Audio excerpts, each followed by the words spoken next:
Allez, très content de vous retrouver pour vous informer une fois de plus sportivement. C'est parti pour ce nouveau numéro de Total Sport qui va d'abord démarrer par les titres. Rassemblement des léopards de la République démocratique du Congo.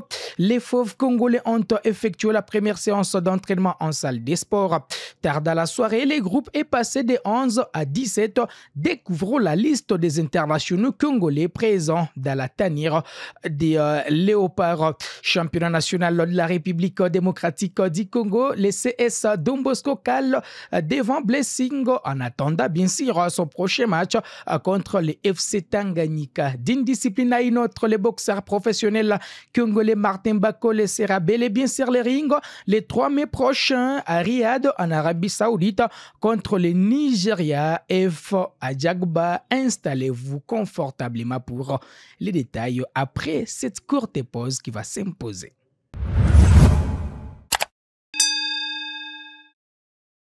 Allez, arrivé à Kinshasa depuis le dimanche 16 mars avec l'arrivée du premier groupe, les Léopards sont de retour au pays en prévision des deux rencontres comptant pour les éliminatoires de la Coupe du Monde 2026 contre les Soudans d'ici au Stade des Martyrs le 21 mars et face à la Mauritanie à Nouakchott le 25 mars prochain.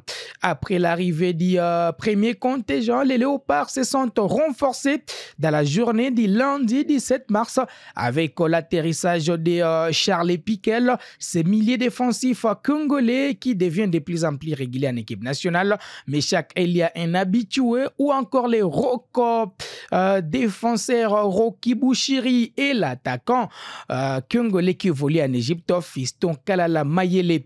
Pas des temps de repos pour les Léopards déjà sur place qui ont effectué leur première séance d'entraînement dans l'après-midi en salle des sports, à l'exception bien sûr des Fiston Mayele et Rocky Bouchiri qui sont arrivés en retard et avaient besoin de repos. Cette séance d'entraînement était une première pour les défenseurs de Watford, Jérémy Ngakia en équipe nationale de la RDC.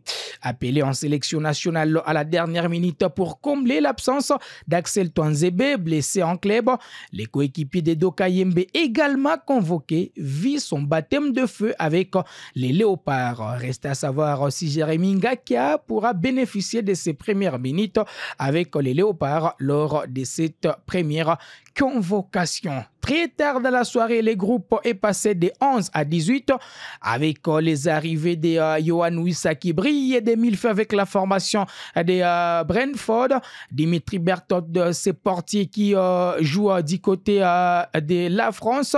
Ngalael Mukaou qui revient en tout cas d'un très beau parcours en compétition européenne, la Ligue des Champions avec son équipe.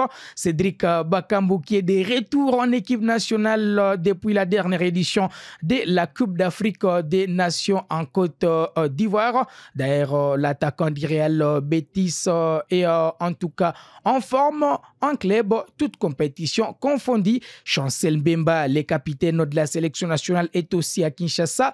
Simon Banza qui brille également en club, sans oublier les cadets nationaux Noah Sadiki.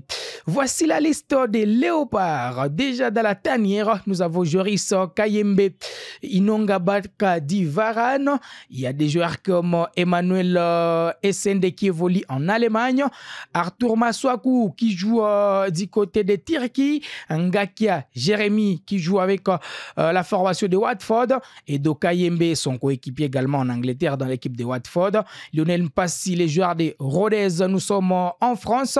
Charles Piquel des Crémonaises, mais chaque Elia, l'actuel joueur de Nantes, Rocky Bouchiri, sans oublier Fiston Kalala Mayele, Yohan Wissa qui joue en Angleterre, en tout cas il signe son comeback, Dimitri Berthold, Mukaou Ngalael qui est arrivé avec les groupes de Bakambu également, Cédric qui est en Kinshasa, Chancel Mbemba Mangoulou, le capitaine de cette sélection qui, il faut le dire, n'a pas un temps de jeu suffisant, Simon Banza, actuel meilleur buteur de son club et troisième derrière du championnat turc, et puis Puis, en fait, les cadets nationaux, Noah Sadiki, les Léopards préparent 2 matchs. En tout cas, bonne chance aux fauves à Kyongoli.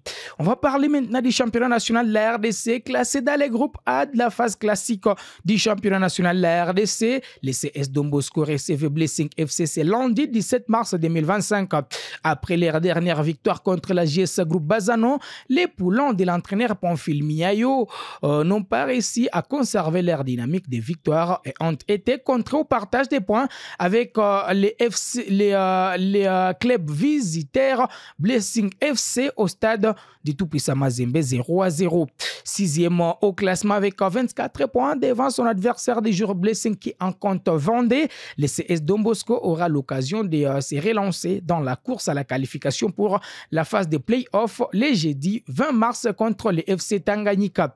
Actuellement troisième avec 33 points mais avec 2 matchs en retard. À 3 journées de la fin de la phase classique, les Salésiens de Don Bosco devront impérativement gagner tous les matchs restants contre Panda et Sangabalende, tout en espérant des contre-performances des équipes bien positionnées pour espérer se qualifier pour la suite du championnat. Précisons que seules 4 équipes se qualifieront pour la phase des playoffs où seront en jeu les titres et les places africaines, tandis que les autres joueront la phase des play-down pour assurer leur maintien dans les championnats. On va parler de la boxe pour finir. Jouera-t-il son prochain combat prévu le 3 mai après les combats surprises contre Joseph Parker suite à la blessure de son adversaire Daniel Dubois le 22 février dernier? Cette question a divisé les amoureux du noble art. Voici désormais la réponse. Les combats du boxeur professionnel congolais Martin Bakole contre le Nigeria F. Adjagba aura bel et bien lieu à Riyad, en Arabie Saoudite, comme annoncé depuis plusieurs mois, le 3 mai prochain. Battu par knockout au deuxième round par Joseph Parker lors de son dernier combat inattendu, Martin Bakole, qui n'avait pas encore lancé son camp d'entraînement et avait été appelé 48 heures avant ce combat, risquait davantage de combattre pour l'argent tout en sauvant la soirée, c'est l'osé dire. Face désormais au Nigeria F. Adjagba, Martin Bakole aura tout le temps de préparer ses combats pour confirmer sa puissance dans la catégorie des poids lourds. Au terme de 23 combats avec 22 victoires, dont 16 par KO et 2 défaites, Martin Bakole va donc défier le Nigeria F. Adjagba qui détient les records de la victoire la plus rapide de l'histoire de la boxe après que son adversaire ait été disqualifié pour avoir quitté les rings et une seconde après la cloche d'ouverture. Dans l'assemblée chez les professionnels, F. Adjagba a déjà disputé 20 combats pour 19 victoires, dont 14 par KO et une seule défaite. Martin Bakole contre F. Adjagba est donc un combat très équilibré en termes de statistiques. C'est la fin de cette production sportive sur Kivu Morning Post TV. On se fixe rendez-vous très prochainement avec un plaisir très renouvelé.